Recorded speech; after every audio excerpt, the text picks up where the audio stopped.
Woof.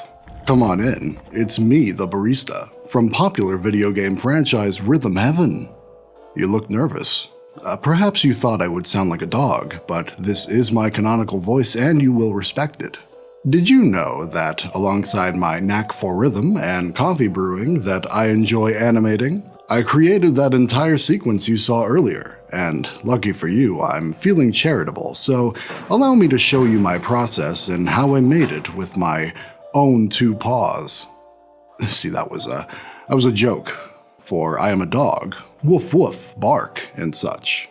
As my franchise's 15th anniversary was coming up, the Rhythm Heaven Reanimated group gathered in secret to create Karate Man Reanimated. I decided that I wanted to challenge myself and opted for one of the longer sequences, the segment titled Last One, which concludes the first half. The funny little penguin man who hosted the collaboration told me he wanted to end it on a fake-out, where Karate Joe looks like he might have missed the punch and squandered the perfect rating. My initial thought was that Joe could stand in place waiting for the next punch, and then look around a little bit awkwardly before getting surprised by the final boulder flying in. But that seemed a little too simple, and I wanted to give it some blood, sweat, and tears, if you will. That is despite the fact that I don't really sweat. I pant to accelerate evaporative cooling across my skin. I am a dog. From there, I thought it would be interesting to have Joe walk off screen and then jump back into place right before the final punch. But it would be boring to look at this empty screen for several seconds. What if the camera followed Joe? I thought in my canine brain. Where would he go? Judging from my real-life experience, I know he would come to my cafe to further fuel his pot punching. What if he walked through a door that acted as a portal to the cafe? In the same way that all the Avengers walk through portals in order to defeat Thanos in Avengers Endgame, my favorite film. And I can't stress this enough, that is canonically my favorite film. I know it's an acquired taste, but as a barista, I understand taste. The first thing I did was ask this human man if he could act out some of the poses to use as a reference. He did do it, but at a price. He told me to tell you that you need to like, comment, and subscribe to Casey Animates. And I found that very desperate and annoying, and frankly, I don't enjoy his content. After that engagement, I plotted out the sequence with this early storyboard. This would finalize the ideas for the keyframes I needed to make and the general movement of the background.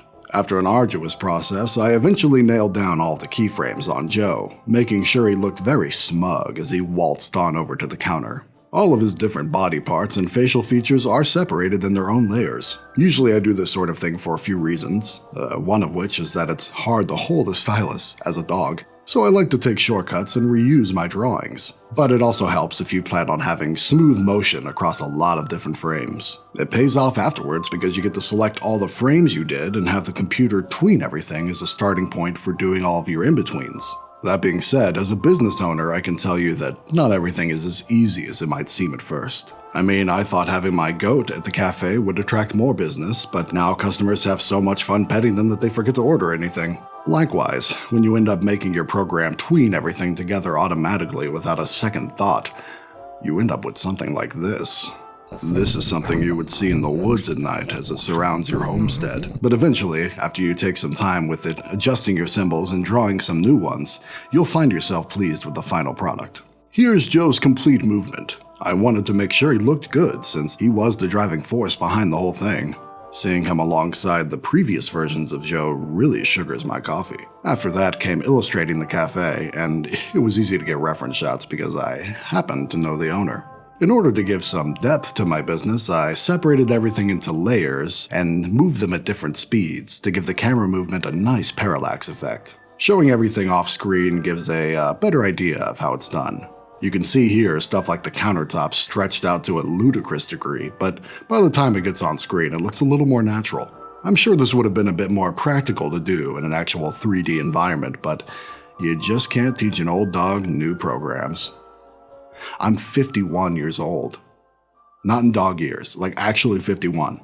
And I know I made a lot of dog jokes earlier, but I have to convince myself I'm a dog because a lot of this is not making sense. And finally, after all that, we get the final shot. I wanted to challenge myself, and well, that's exactly what I got. It took a lot of time to get this done, and technically I was the last one in the group to get it finished, but you know, a lot of these animators don't run a thriving coffee shop like I do. And yes, I guess I should mention the elephant in the room. That is Cousin Nick from the video game franchise Katamari Damacy on my regulars board. He comes in here and drains me of all of my supplies. And that's that. I appreciate you swinging by our humble cafe and giving this old dog, or dog-adjacent creature, something to talk about. There were many talented animators and artists who contributed to the full video, so I'd recommend you give that a look. Maybe sit down and have another coffee. Or commit a felony. I mean, I really have no control over you. Cheers!